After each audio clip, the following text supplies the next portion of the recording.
Majlis mengucapkan segala penghargaan dan terima kasih. Majlis seterusnya mempersilakan Yang Berbahagia Profesor Dr. Anwar bin Ahmad, Rektor Universiti Kolej Tati untuk menyampaikan ucapan aluan. Dengan segala hormatnya, dipersilakan.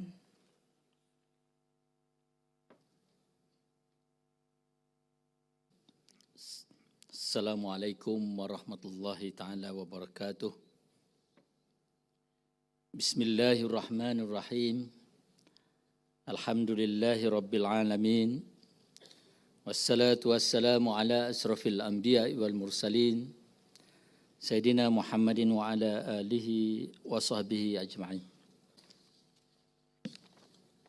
Marilah kita melafazkan setinggi-tinggi kesyukuran kehadrat Allah Subhanahu wa taala atas rahmat dan izinnya jua kita semua dapat bersama dalam majlis Convocation Universiti Kolej Tati kali ke-22 ini. Satu majlis yang semestinya amat dinantikan dan menjadi satu catatan sejarah khususnya kepada para graduan, ibu bapa dan keluarga sekalian.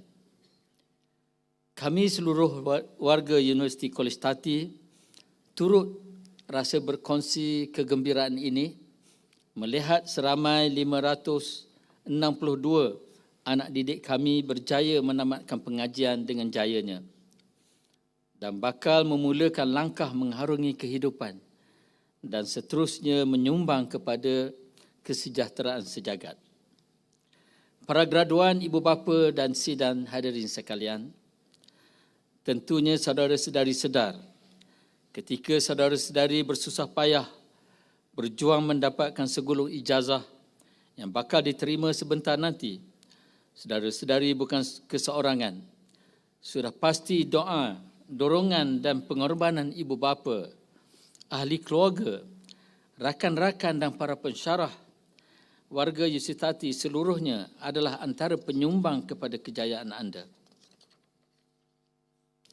Ilmu yang anda miliki adalah suatu amanah yang membina kesejahteraan sejagat. Sebagaimana dinyatakan dengan jelas dalam misi dan visi Universiti Tati. Saudara-saudari harus faham, setinggi mana pun ilmu, tetapi sekiranya disalahgunakan sehingga membawa kerosakan kepada masyarakat, itu adalah satu perkara yang amat buruk. Para hadirin yang dihormati sekalian, saudara-saudari sudah tentu amat maklum kemeluk politik dan ekonomi yang sedang berlaku. Kebejatan sosial dan gangguan kepada kelestarian alam sekitar, sama ada di peringkat nasional maupun global. Keadaan ini cukup meresahkan dan menjadi salah satu cabaran besar yang perlu kita hadapi bersama. Kita tidak boleh bersikap mementingkan diri dengan membiarkan keadaan ini tanpa ada sedikit pun rasa tanggungjawab membetulkannya atau mengharapkan orang lain yang bertindak. Atau lebih buruk lagi, jika kita juga terjebak memburukkan keadaan. Jika demikian sikap kita lambat laun, jika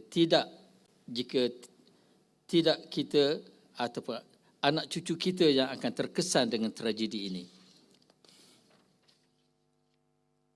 Justru saya menyeru para graduan di dalam dewan ini, marilah sama-sama kita mengambil tanggungjawab ini. Memimpin masyarakat, membuat perubahan ke arah kebaikan. Walau sekecil mana pun peranan yang kita mainkan, saya yakin ia merupakan satu bentuk sumbangan berharga kepada masyarakat sejagat.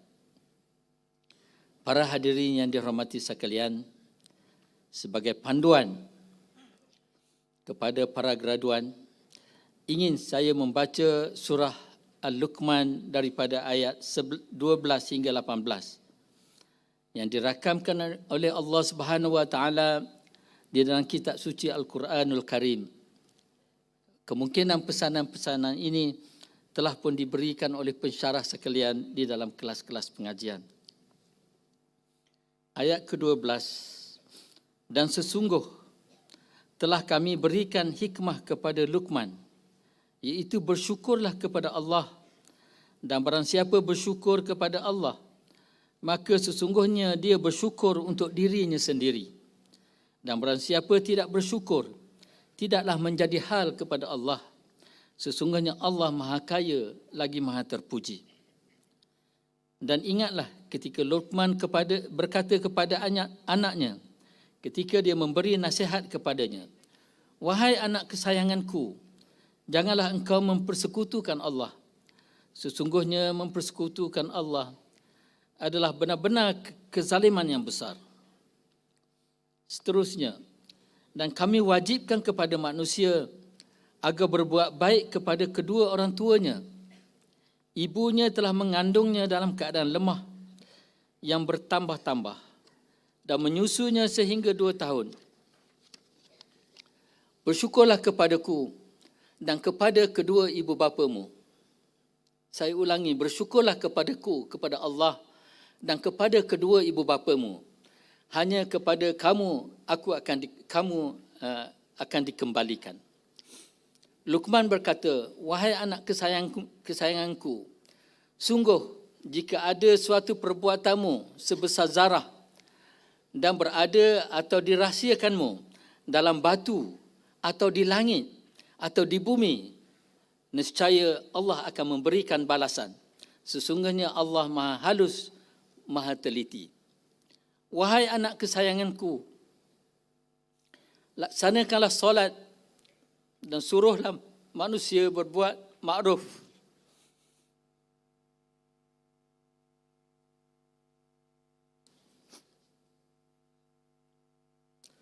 Dan cegahlah mereka dari mungkar.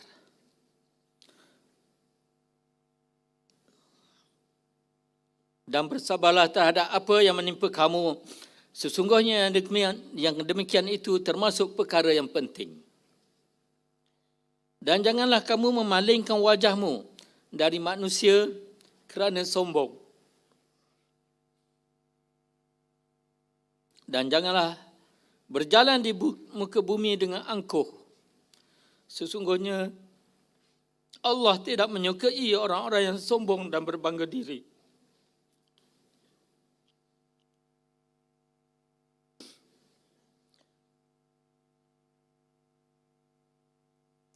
Dalam surah Luqman ini sahaja, 3 kali Allah mengingatkan kita supaya jangan sombong dan bangga diri.